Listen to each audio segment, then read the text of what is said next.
Bonjour et bon réveil matinal, bien-aimés dans le Seigneur. Bienvenue sur notre chaîne RDC qui m'a fondé, la voix de la résistance. Mandeko, pour mon lelo, nous avons des sujets pour le Kolobela, pour la Makambo, pour la Maimazo, les Kanakachambo, Kanabiso, la République démocratique du Congo. Des sujets pour le Kolobela, pour le lelo, si je n'ai pas le Zali.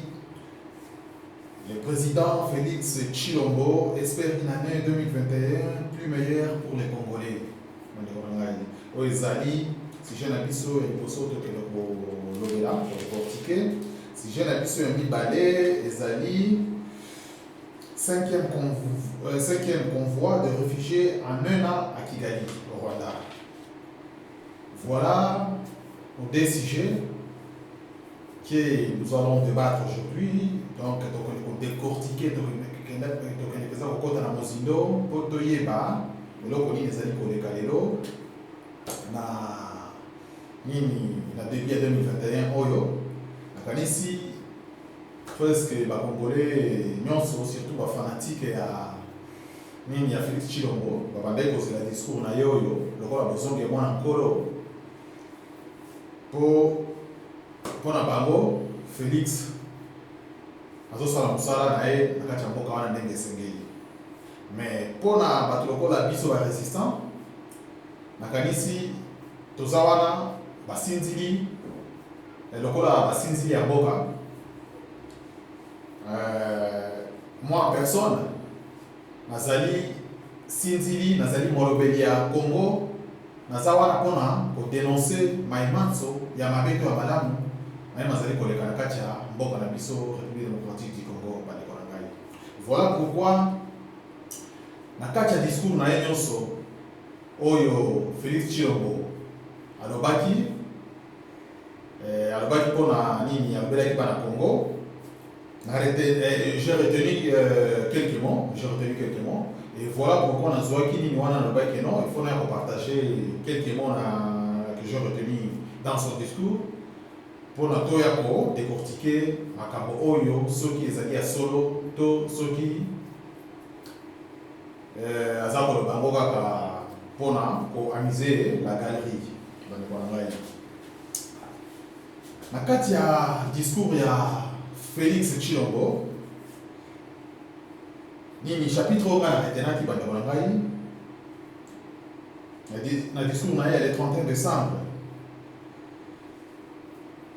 na retenaki phrase oyo: l'air n'est plus à la distraction mais au travail. Plus d'amour, de solidarité, plus de travail et de patriotisme nous permettront d'affronter les défis. Donc, Nazongeli, l'heure n'est plus à la distraction mais au travail. Plus d'amour, de solidarité, plus de travail et de patriotisme nous permettront d'affronter les défis. Fin de citation là. Bon, tika sikoyo tokota sikoyo nakodécortiquer discours na ye oyo président Tshilombo Félix oyo alobelaki peuple congolais bandeko na ngai. Alobi l'air n'est plus à la distraction mais au travail. Tosukana no wana au travail. L'ironie du sort ezali ke ya moko Tshilombo aza na kati ya distraction. Il y a ici biso to la distraction. Il y a ici peuple congolais pour la distraction. Tango, ils ont sous la distraction de mais tango ça. Pour la ligne beaucoup ya avancé. Mandeko na mais il y a moko Félix Tshilombo. Azana kati ya distraction. Voilà l'ironie du sort. Il y a moko azana kati ya distraction. Je m'explique parce que votre soir vous tournez azana kati ya distraction dengeni.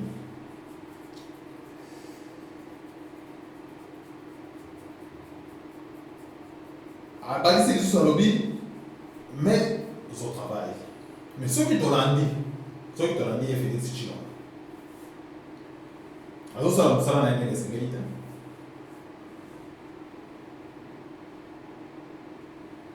Pendant 2019, où tu as nommé Paya, Gourou Nae, l'imposteur Joseph Kanambe Kabila, Tilero.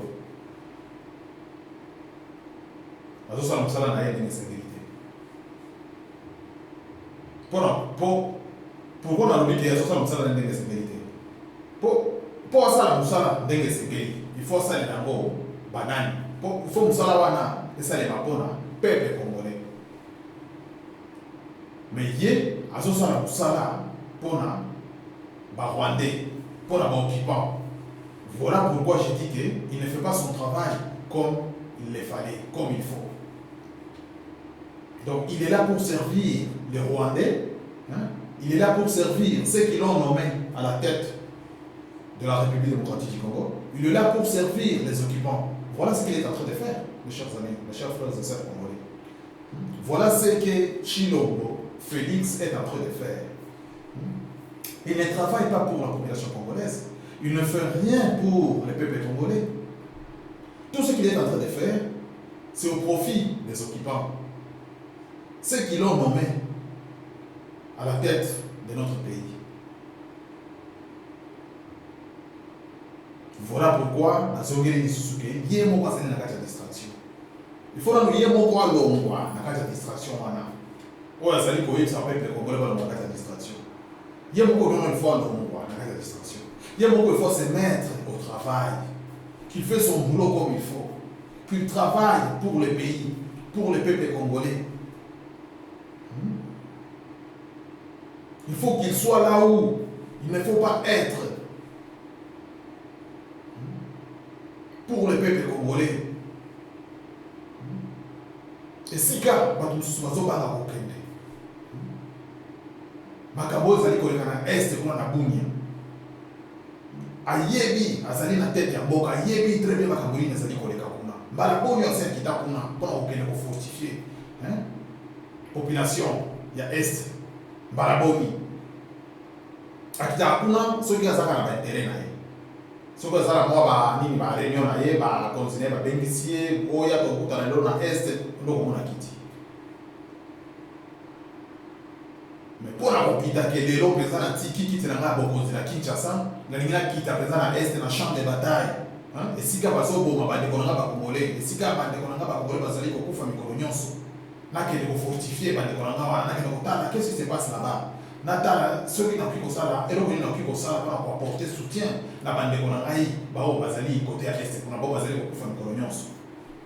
Voilà eloko tozali kosenga na Félix Tshilombo. Voilà eloko tozali kosenga na Félix Tshilombo. Bino bato ba chale, bino bato ba betele chale, bosa le chale mikolo nyonso. Bo continue na kati ya chale. Bino bato bozo bungisa ndeko na bino.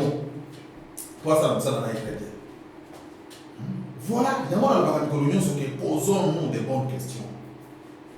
Posons-nous de bonnes questions ba ndeko na ngai. To tika ko mi posa la question ko zanga tina. Voilà les vraies questions en boyo. Musala oyo ke soki le flow mi pesa de Félix. Abandi pesa que le barre non il faut pesa na bandana loko liboso alikaka bandana ngo sécurité ya mboka ko sécuriser mboka ko silisa nanu insécurité aux côté à est pour récupérer la frontière de biso nyonso oyo déjà basi ba kati basi ba yibi biso na ba pays na biso voisin na ba pays voisin. Voilà un président mais à ce que nous ba saut de mouton peut ta la saut de mouton en gros franchement ta la saut de mouton en gros franchement. Biloko yo babalabala ko batonga mona epoka ya Habyarimana dans sakina Kigali kuna na mona ngona Rwanda kuna Habyarimana na epoka ya Habyarimana ndia tonga nini baso de mutambo na epoka ya Habyarimana. Mais Félix bosaka na ba congolais franchement bosaka na ba congolais pe otelemi pensa en tant que président ok ko inaugurer ba biloko ba baso de mouton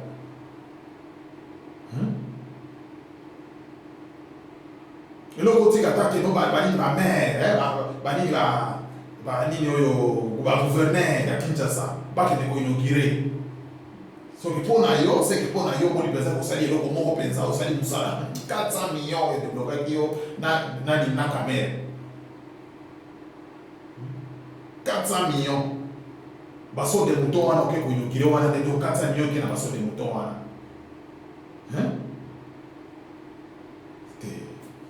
soki kosala na bakongole te namoni kombo mosusu otenga na kobenga nini baso de mouton wana te soki kosala na pesa soki oyo pesa soki ozali kosala na peuple te soki ozali pesa komona na peuple te kolekela peuple mayele namoni te kombo nini oyo nakokopesa basote moto wana papa wana amonita donc na makambo nyonso oyo ebongo osala na kati ya mboka wana yo omonika question de mouton nde mpenza nde mosala il faut osala mpenza na kati ya mboka wana aussi longtemps ke bandeko na okoma na est baza décapité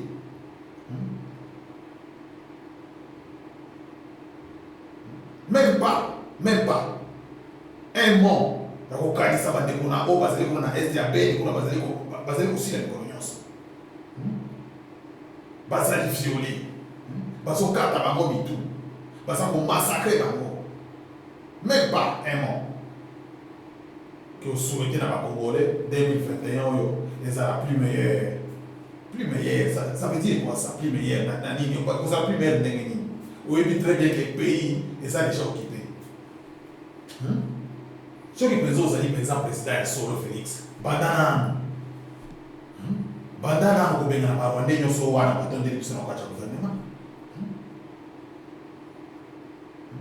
olingi pays ezala meilleur olingi 2021 ezala meilleur ndenge nini alors que bato oyo oyebi ke bazali nani baauteur ya malheur ya mboka na biso ozosala na bango kutu moi ozolia na bango kutu moi ozolola na bango kutu moi olingi kosaba nani chino olingi kosaba nani biso toza bataliban te bo basala otya lelo osala mabe osala nini bazaka nsima na yo félix beton te olingi kosaba nani voilà pourquoi biso toza wana chino mpona kofongolaka ta 2-3 congolais moi esprit moi miso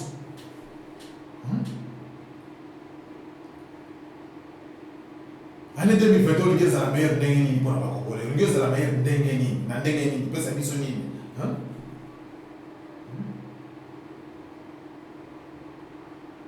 na coup de nani ya bateau magique avec 2021 balamuko ezala meilleur mpona bakongolais mosala na ozokoka kosala yango te ya kosécurize mboka ozokoka kosala yango te passoire banef nani nef frontière nyonso toza yango nani eza passoire nos voisins bazokota ndenge balingi bakobima ndenge balingi tokomi objet ya bafinga tokomi objet ya kotiola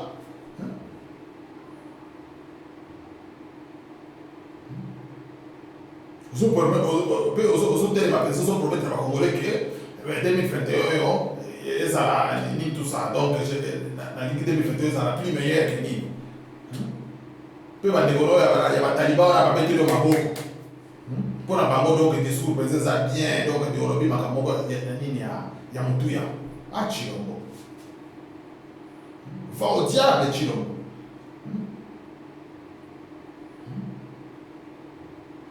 santé à Congolais donc ils ont utilisé le côté sécurité à Congolais ils ont préoccupé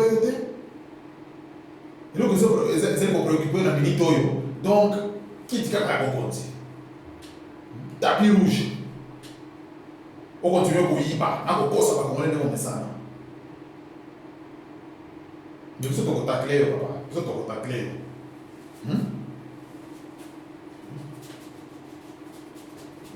on sait que les Congolais qui ont plus d'amour et de solidarité. Mais toi-même, on a amour dans les Congolais, on lui dit les Congolais, soit disant le président de la République qui n'aime pas son peuple, qui n'est pas solidaire lui-même, il y a une solidarité dans la population.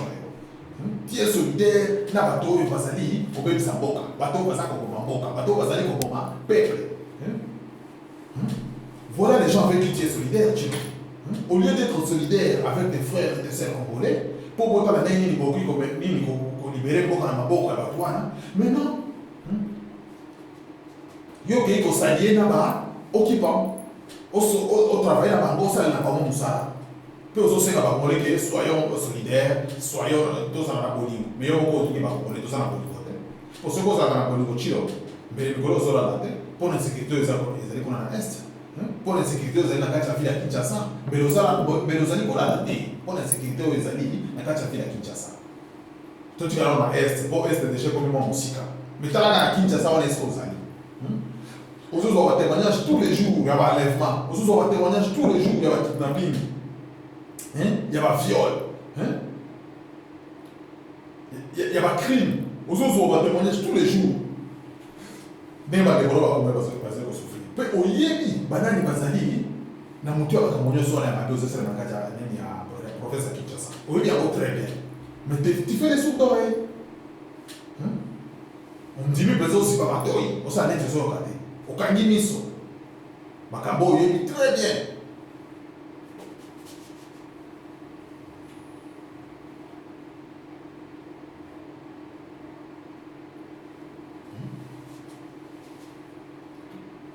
bato bazali kobetela oyo maboko bato bapesana mpenza kosala oyo kalelo bomituna nani mosala nini oyo Félix akosalela biso alors que bato oyo soi-disant bazalaki kotyela babaton dans les roues mpo asala mosala ndenge esengeli te kaka bato moko wana nde aza na bango na kati ya navire ya union sacrée boyebisa ngai mutu wana mutu ndenge wana mosala nini akosalela mboka kaka bato moko wana bakengo bazarias badeogracias nani bugera babizima karaha babisengimana barwande nyonso wana nani badeogracias oyo nani nini Moïse nani Moïse Nyarugabo kaka bato moko wana les occupants bango nde ozwi lisusu oyambi bango na kati ya FCC okosa siko biso ke oyo nalingi nasala mosala okosala mosala na banani na banani donc déshabiller Saint-Pierre pour habiller Saint-Paul tu n'as rien fait Félix Tshilombo ochange eloko moko te bomba retardement oyo union sacrée na wana bomba retardement tozela oyo nazolomele bino informateur oyo nakolomele bino informateur oyo akobanda kolandela ma informateur oyo Tshilombo alakaki bakongole yeyo Modeste Bati Mukwebo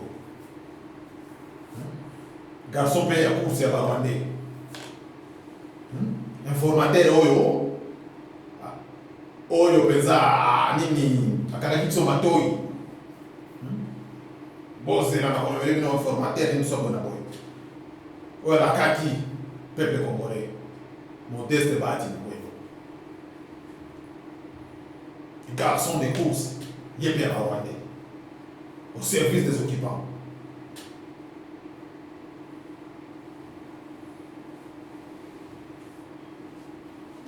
Mboka na biso Congo eza ma chance bato nyonso bato tout soi-disant les politiciens baza ba polyventre ce ne sont que des polyventres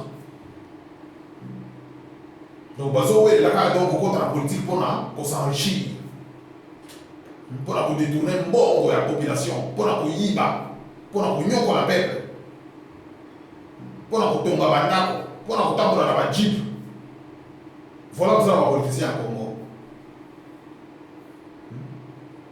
politique moko epola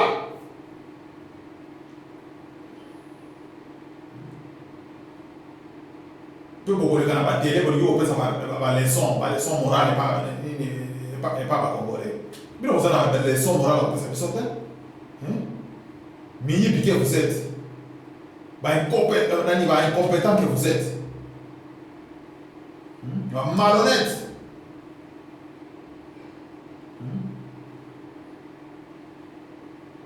immoral que vous êtes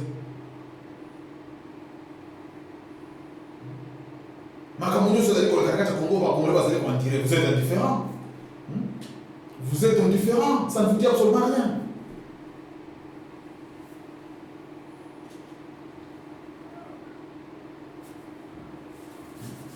Nous, vous allez pourquoi nous sommes là dans Paris. C'est-à-dire que les Rwandais oyo va s'imposer dans le cannabis, peut atteindre vite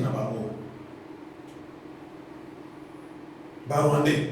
Baye peza va s'imposer peza na kati ya mboka ya Congo. Na kati peza milier ya Congolais ya bayi mboka pe batendre bitu na bango. Ba réussir peza promesse au propriétaire ba Congo. qui est au contamine degré de force. Peu beaucoup d'os. Peu de deux années, et ça les pour aller manque de patriotisme de ce moment congolais. Voilà. Pour le manque de patriotisme, de l'union pour la sauter, nous sommes face à la jeunesse, à une jeunesse qui Oyo, ils allaient préoccuper la Mambombo, qui m'a Mboka. Nous sommes face à des politiciens où ils allaient préoccupés par leur propre ventre, qui est intérêt à Mboka. Nous sommes face à des soi-disant pasteurs, des faux serviteurs de Dieu. Ils allaient préoccupés dans ma Mambombo, qui est ma la population peut Mboka. Voilà. Donc, dans trois catégories, nous sommes en tant que population, pas politicien, ou faux pasteur. Moi, je dis Mboka na été. Dans trois catégories, en tant que l'union, la catégorie, c'est ça. Moi, je dis Mboka na été. Donc, voilà. Manque de patriotisme. Tel est-ce que comme ici, tel est-ce que comme ici, mon mouna wada est déjà qui congolais dans la boca n'a été. Attends la vidéo auto ça la vidéo yo attends est-ce que va dire qu'on a pas dombo pas ça la papa honoré pas ça la tout ça faut ta la vie il faut mon la vie na ebele auto ça na monde les autres qui saqué donc makambo mboka na biso ils sont préoccupés biso te les autres qui saqué donc ils sont préoccupés par mon susuke makambo mboka na biso donc mboka na biso ezali kokende mboka na biso ezali kokende tala ndenge Rwanda basi bakomi si yango tala ndenge Rwanda ekomi tala ndenge Kigali ekomi richesse ya mboka na biso biso totalaka Rwanda sikoyo États-Unis Suisse Israël Chine Belgique France Allemagne, Canada, Angleterre,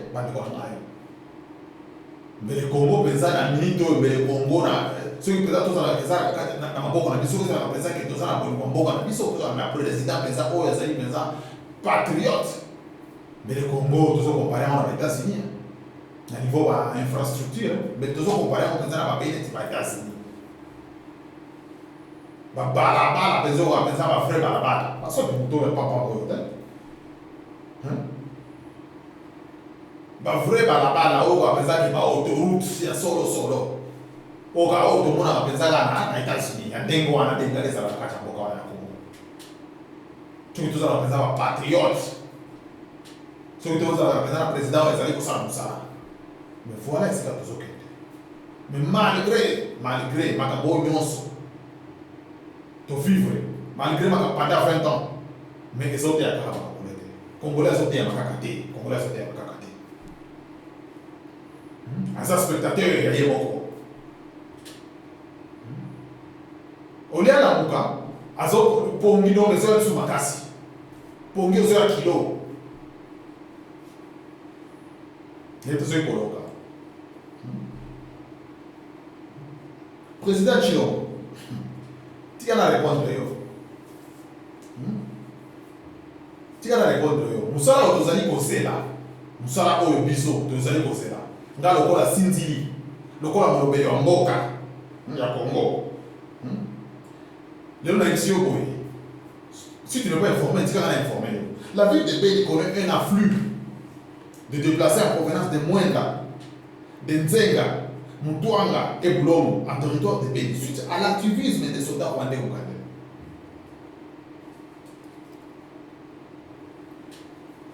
Bandeko bino moko bomonaki na discours ya Chilombo alobi makambo mosusu alobi makambo mosusu oyo alingaki koloba mais atouché na essentiel te mpo na ye makambo aso de mouton eza na valeur koleka vie ya bato oyo bazali kokufa mpo na ye makambo aso de mouton bamisala na ye wana ya pambamba wana ya so de mouton wana donc eleki valeur na vie Il y a pas Congolais au Bazali Kokufa, côté Est. Bon Bazali Kokufa, na Kinshasa. Bon Bazali Kokufa, côté Katanga. Bon Bazali Kokufa, côté Bayombe. Bon Bazali Kokufa, na Bandundu.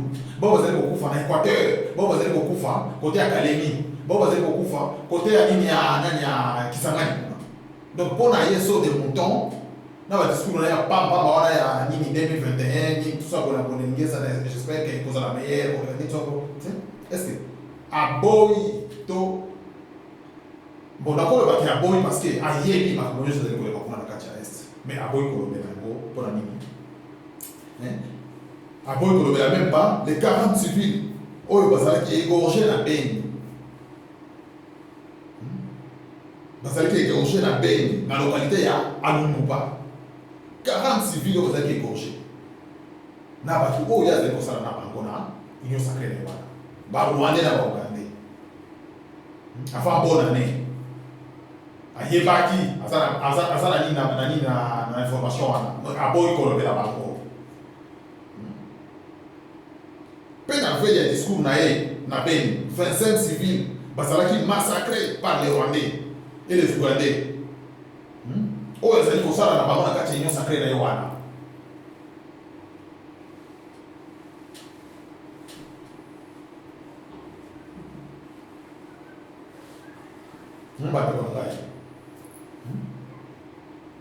donc avant discours le 31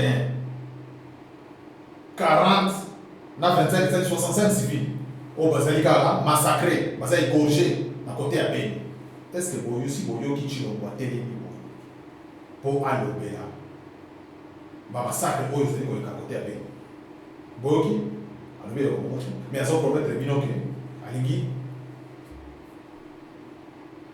Nini 2021 plus meilleur que 2020. N'a pas massacre après. Président Ezali ko ignorer population Ezali ko se faire tuer mi kolonioso.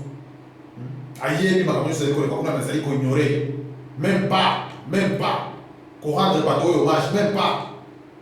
Hein? Ko tinda mes condoléances à ma famille à ma tour Ezali pleurer pas de conneries. Autre que président au président, tu peux présenter le président. À moins que vous tournez les sauces à la terre. À moins que vous tournez les sauces à la terre. Mais dans mon état, président, vous défendre le peuple d'été, vous défendre le peuple d'été. Peuple a coupé en France, on a tout le monde qui a coupé. Vous venez pas être l'ennemi. Bon, mais vous mettez l'ennemi. Tout va marcher. Mais 40 égorgés. Après 2 jours, 25 égorgés. 5 pilotes formés par l'État russe, dont un colonel tué par les crashs de 2 hélicoptères militaires en Mambasa. Rien. Silence radio. Posons-nous de bonnes questions. Posons-nous de bonnes questions. Pour la ligne de question oh il y a pas de coloniaux pour la ligne de moindre ceux qui ont moi building na moi balabala pour na ye pas ceci pour na ye mutuana sali sauveur pour la building na balabala mutuana comme sauveur mutuo ya sosi les sabino pourquoi katongeli bino kwa moi building moi so de mutuo moko boeza makutu franchement ça kutu na ezanga goût ezanga goût ngana zote non que so de mutuo ya tongeli bino au président inauguré qui na nini le 31 na époque ya Deimani nazalaki je me souviens nazalaki na 15 ans na mona kama na Rwanda les mêmes sortes de moutons na sorte de moutons nazali ko sipabino mato ina ko c'est moutons so de moutons mais oyo ke deli pesa 400 millions de dollars 400 millions de dollars oyo franchement congolais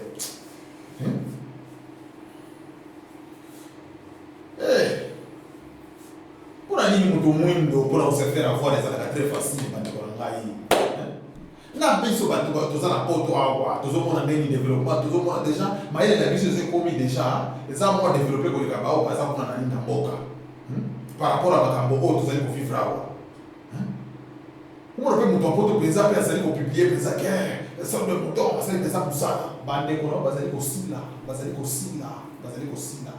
on est moussa peut-être au monique au lieu bonini boso c'est la raison de ce lobby tête biso ma ba ko se de moto wana na minito to ça la personne à côté na minito le ko tulingi sécuriser boka bengana banguna tout ibada boka sécuriser boka wana siko to bana boka biso yo so bozo de ça bozo le ça na boka zo qui pesa na boka ko kipa hein l'état so maîtriser le côté l'état ça na boka ko kipa makambo tout finance armée hein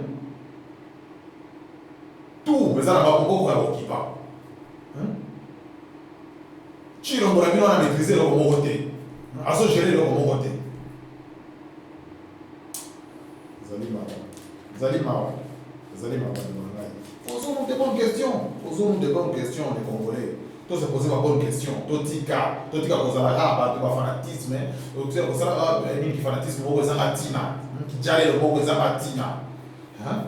Totika na zoe sabino makambo ya nini ya so de bouton n'est pas d'actualité beaucoup na dossier wana Congolais kwa ko betela makambo so de bouton wana kuna dossier wana yo tunaye entre via wana yo na ba to kela so de bouton oponi nini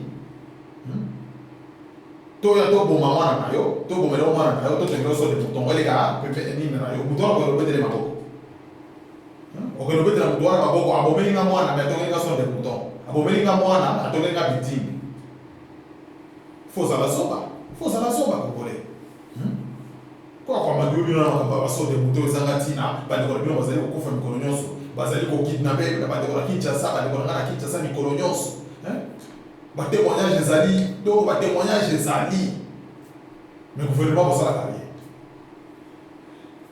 peu aux les cas devant ba deux ba deux contrôler donc aussi on contrôler ma capote tu contrôles rien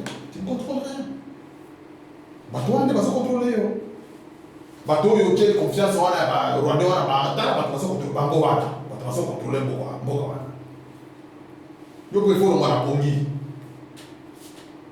bon bandeko makanisi tosuki ni sujet na msele boso kane na loba ngo no poso no de bonne question bandeko ngai to se posa la bonne question posa la mala mingi to tika tika la essentiel to que na ba fitilité do mo zanga tina na so de muto wana to kuna dossier wana c'est pas le moment viendra mukolo ko za la libérer mukolo ko za la maboko ya ba imboka voilà pour le bien on va sauter le bouton donc zoomer là comme ça mais pour le moment ça là on a besoin de problème ça encore bouter l'ennemi dehors et après donc on va le bien comme boka après avoir bouté l'ennemi dehors mais aussi longtemps l'ennemi ça la cache en boka jamais on ça comme ça ça n'est malade de côté de ça on ça le bien moi ça les a fait aux arrêts hôpital mais mon colo va vous traiter maladie wana qui est ici au côté mayo boko pe au bani activité pe moni vie bani commencer mais aussi longtemps maladie wana va traiter à côté au côté ba mbeto on ça moi ça voilà merci à tout le monde ngai tu vas donc deuxième sujet na biso deuxième sujet na biso zali cinquième convoi des réfugiés convoi ya mitano ya réfugiés en un an au Rwanda à Kigali bazota na Libye les réfugiés dans la Libye. C'est mardi passé, le 29 décembre 2020, 130 réfugiés, Basile Koko, dans l'aéroport à Kigali, en Rwanda, en provenance de la Libye. Ils sont originaires de l'Éthiopie, du Soudan, d'Érythrée, de la Somalie. Oh, les années 5e convoi de cette nature, soit au total 515 réfugiés arrivés à Kigali depuis un an. Hier, Paul Kagame a lobby à sa prêt à accueillir 30 000 réfugiés dans la mêlée. L'ironie du sort, Makambo. Mboka ya Rwanda, Munke lokola Luketu. Mboka ya Rwanda, na Munke nango. Na pauvreté nango. À sa prêt à accueillir 30 000 réfugiés au détriment de la population. ya peuple rwandais au bazana kati ya Rwanda au bazani misala au bazani bandako au bazani eau potable malgré mbongo zali koyiba malgré richesse ya Congo zali kopiller eloko ezali kopréoccupe eza akomisa Rwanda lokola Singapour nde ndenge alakaki ke Rwanda nakokomisa ngo lokola Singapour mais soki Rwanda akofina nzala etali ngai te ye donc baimmeuble etelema epousse lokola bachampignon babalabala esalema atonga bandako ata soki bato ya kofanda na bandako wana bakozala te problème eza te mais au niveau mondial bato bamona ke Rwanda edéveloppe batongi yango ndenge africain asalaka mieux vaut atonga bidinga asala nini ata soki bato bakofanda ata soki babiro kozala kati ya bidinga wana te mais ntango banobeta photo atie na Facebook to atie na YouTube wana esengo na yango wana monde kotala elobi ke non développement ekomi mpo atongi asali baparlame nzoka yango alors ke barwandais baza kosouffrir barwandais bazali kosouffrir misala ezalaka te barriere na baenseignant ka neti na Congo bandeko bakosa bino te mponga na makambo ya Rwanda mpe nalandelaka me nakotaka mpe na nini ya barwandais mpe baopposant rwandais nakotaka mpe ndenge nayokaka mpe monoko na bango wana mpe nakotaka nayoki na landeli barriere ya bafonctionnaire ya l'État baenseignant kolia na Rwanda problème kolia mais azaka na course kiakomisa Rwanda lokola Singapour na ete soki Rwanda akomisa lokola Singapour soki na 2050 po timo ça fait 20 ans zoyiba Congo soki ozalaka mindele bele déchet sekoma lokola Singapour mais ndenge azalaka motu mwindu botala soki obeti kaka foto kokomona ke Afrique eloko moko balobi échanger mpenza eza te misala alobaki ya kocrée misala ezali te azokoka kocrée mpe misala te barwandais bango mpe bazokima kaka lokola baafricain nyonso bango mpe nyonso biso nyonso tozowela kaka poto ya kaka kosala tose retrouve mais ye sikoyo azopona ake na Libye ake koyokana na Union européenne ake na Libye abandi kozwa baréfugie mais sikoyo esika sikoyo nini po de dérogation ezali baréfugie azozwa baréfugie nyonso te mpo na Libye wana c'est presque toute l'Afrique subsaharienne baza na Libye wana baza kose na Libye bacamerounais baivoirien batogolais baérythréen baéthiopien basoudanais badani bacongolais bango moko barwandais baza wana mais ntango azokende wana azokende kopona kende nilotique bandeko na ngai bomona esika Kagame aza motema mabe bomona esika Kagame azali raciste ya libela ye azali kokende kaka kopona kaka banilotique basoudanais basomalien baérythréen na baéthiopien bomoni esika motu azali motema mabe donc bato mosusu bakokanisaki non azosala malamu ndenge azokende kozwa baréfugie wana kozongisa nini komema bango na Rwanda mais mpo na nini azozwa bacamerounais te mpo baza babantu mpo na nini azokozwa baivoirien te mpo baza babantu mpo na nini azali kozwa bacongolais te mpo baza babantu mpo na nini azali kozwa bandeko na ye barwandais te baubantu bautu mpo baza na Libye bakangami na Libye mpo baza babantu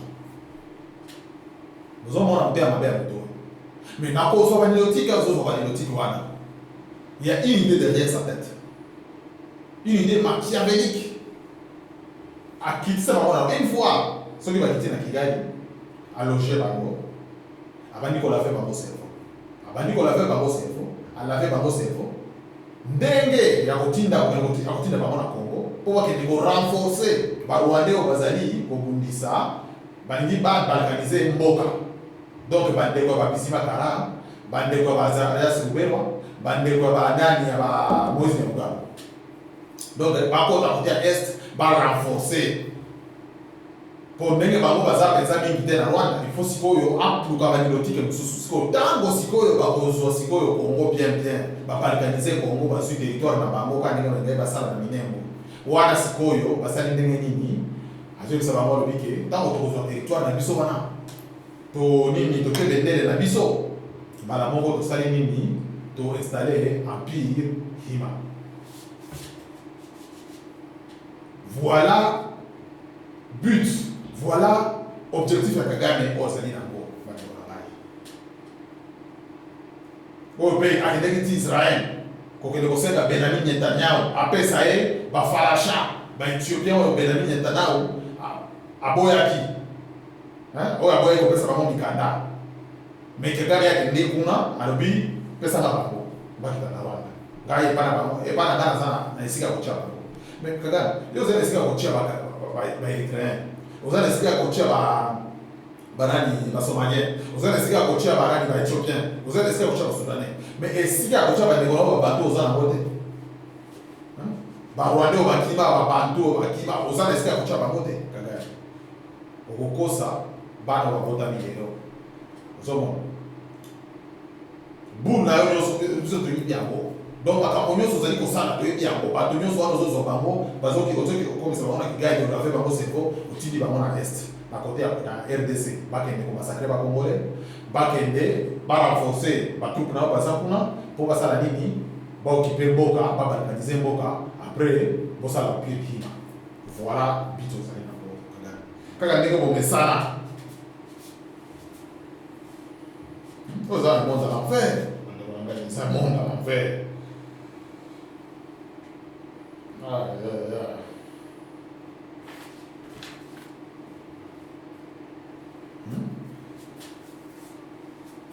Deuxième question na ngazali pona nini andimi ko akeye bato oyo na mboka na ye alors que ayebi ke mboka na ye misala ezalaka te barwande bango osouffrir na koluka misala barwande bango osouffrir mpona kolia mpona kolata kaka ndenge bapays africain ebele eza ndenge mpe wana ezali mais tosi toyebi des objectifs na ye toyebi but na ye toyebi yango napesi bino raison na ye liboso ezali mbongo oyo oni apesaka ye mbongo oyo oni apesaka ye nini tous les ans mpona barefugie ozali kozwa nini deuxième raison na ye ezali akotisa bango na Congo une fois na Kigali alave bango cerveau akotisa bango na Congo mokolo bango balkanize Congo bazwi territoire na bango bapiki bendele wana bala moko bainstalle apirima mpona nini mpona kwa kodomine le peuple bantu mpo alobi ke soki déjà basi basali déjà mwa bloc ya banilotike ebele basali déjà empire na bango hima bazwi Congo bazwi Rwanda bazwi Burundi bazwi Uganda bazwi Tanzanie c'est fini bakodomine tous les bantu ya secteur wana ya Afrique centrale nyonso wana tokozala sur leur pied. Voilà l'objectif de Kagame yango wana mais Kagame objectif na yo okomisa wana soba te mpe ekoresir te po nayebi nini ekoresir te mpona Congo déjà sur échoué malgré oza na Félix Tshilombo ezali kocontinue kaka kotiela yo nini mais okoka kaka te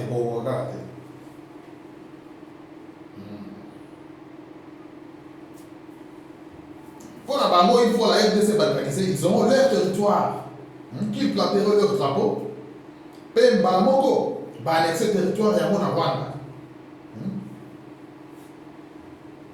donc Kagame azolinga komisa projet na ye na suka ya koréunir tous les nilotiques ya Afrique mpo bacréer l'empire hima mpona kodominer le peuple bantu en Afrique mpona komaintenir le peuple bantu en esclavage kaka ndenge ya mesala domination kaka ndenge balingaka domination mpo bango balingaka kodomine partout bazalaka balingaka kodomine badomini kaka babantu badomini kaka babantu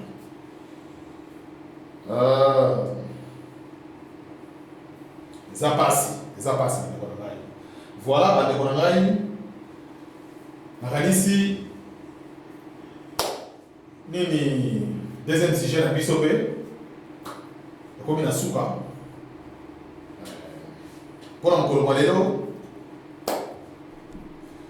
maimanso nazalaki na ngai na partage na bino yango oyo bandeko na ngai eza mawa mingi mpona biso bakongole parce que malgré bavideo tozali kosala malgré mbela ozali kobwakama na bakulutu na ngai babanda mosala oyo depuis 2005 mais congolais azolongoka kaka te congolais azolongoka na komi te ndoto ya congolais ezosila kaka te congolais il n'est pas capable de se soulever contre les ennemis du Congo. Quand le peuple, un peuple, se libère. Nous ne pouvons pas dire la place de la société. Congolais ne sont pas là, on zamba kosala. Oh, tu dis que zamba kosala, tu dis que zamba kosala. Et tu as la chanson zamba kosala. Mais là, tu as la on a tellement mokili mobimba oyo, mboka ni on zamba kiti ça va en chez nous. Tu y mboka kiti, aye kobundela pour libérer mboka jamais, jamais. On a évité ceux qui ont promesse, parce qu'il n'y a pas congolais. On a évité pour les prophètes, pas comme ils tournent dans la chamboka wana. Les prophètes, pas comme ils tournent dans la chamboka wana. On a évité ceux qui ont la prophétie nini, tout la prophétie nini. Pour la prophétie, comment sont dans le col à main voula. On a évité, on a évité franchement. On a évité pas congolais, on a évité. Yangoyo, on a évité. En tant que Molobeli Yamboka, en tant que Sinzili Yamboka, la voix de la résistance, parmi tant d'autres, nous avons essayé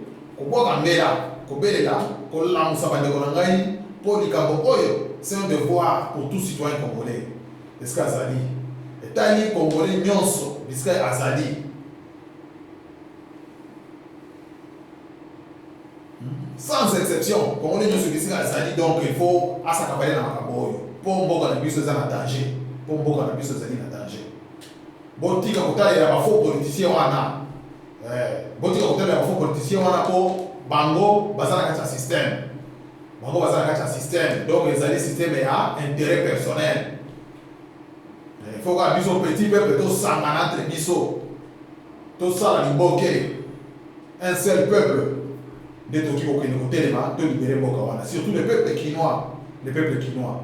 Bolo mwa na distraction, bolo mwa na loyenge. Binonde, révolution faut bataka na Kinshasa. Faut révolution bataka na Kinshasa. Mais ma mingi peuple quinois yebe corrompu. Uta mokile banda. Non non, on a peuple corrompu te le peuple quinois. Et donc uta mokile banda donc corrompu tina nini yamakila. Yamakila ba très bateau yebele.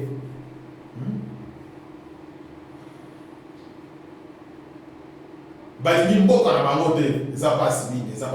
Mais loko wana mopaya yebi yango déjà yango azo utiliser. Yango azo utiliser pensa arme moko lourde mopaya sali na moko yebi ke congolais alingi mboka na yete, kinois alingi mboka na yete, kinois alingi mbongo koleka mboka na ye, kinois alingi jeep koleka mboka na ye, kinois alingi loyenge masanga basi koleka mboka na ye. Voilà où se trouve le problème. Voilà le problème à congolais. Attends na poto awa. Mingi si on a pas de musique zonga pour continuer konyonga loketo, pas continuer makinu, pas continuer ambiance, pas continuer ko la kisa bilamba, ko la kisa basapatu, mboka ezokende. Au détriment quand on a besoin de kata mboka. Ça passe mingi, mais ça passe mingi. En tout cas, merci Bandeko pour partager vidéo yo. Nzamba continuer kozala na ba congolais partout où est-ce que vous allez. 2021 oyo Nzambe a continué ko pesa biso makasi, a continué ko garder biso, a continué ko pesa biso bolingo, to continuer ko linga mboka na biso, to linga mboka na biso, to za ba patriote, likambo ya Kongo touche mutu nyonso, eza la fardo yo Congolais nyonso komema, esika nyonso asali bandeko na ngai. Nde to ko libérer mboka na biso yo. Pe Nzambe kozala pe na biso longo bandeko. Mais tout tikala ka Nzambe musala yo moko te, po Nzambe sala kana batu. Akela biso pa matin. Et à quelqu'un qui ne soit pas battu, il faut que ce soit ça, le vous mangera sur de votre front. Voilà pourquoi. Comme moi, la pose à la libérer, il faut qu'on voulait à Toka. Il faut à Toka. Même si on dit qu'on fait un gars, on total de la gare, vous allez mordre de la poussière. Donc, on mordre de la poussière dans la zone. En tout cas, Zamba Zalabino, bonne année dans la Congolais 2021. En tout cas, meilleur feu. Bonne année dans la Congolais nyonso. En tout cas, toutes mes condoléances, toutes mes sincères condoléances, na bande konanga nyonso ya Est, na bande konanga nyonso ya ba Congolais, est-ce que bazali, o ba bumisa ndeko. babungisa tata, babungisa mama, babungisa leki, babungisa yaya, babungisa soeur, babungisa frère, babungisa mwana. En tout cas, toutes mes condoléances, tenez bon, tenez bon. Nayebi ke makabo vous allez traverser, les alliés pas té. Les alliés pas comme té. Mais tenez bon, tenez bon. Tenez bon. Nanzambe tokolobe tuboyo. Nanzambe tokolobe tuboyo. Mais tenez bon, tenez bon. Mais bon se laisser faire té, bon se laisser faire té. Mais on peut voter les makakuna. Ba tout fi bakei. Ba kufi bakei. To rendre gloire à Dieu. Mais pas au voter les ba tikali. Voter les maka, voter les maka. Voilà. En tout cas, bonne année à tout le monde. Zamba Zalana Bino, la lutte continue, Ingeda, Zanga de Bonabino, Franck Onakoi, qui est ma fumbe.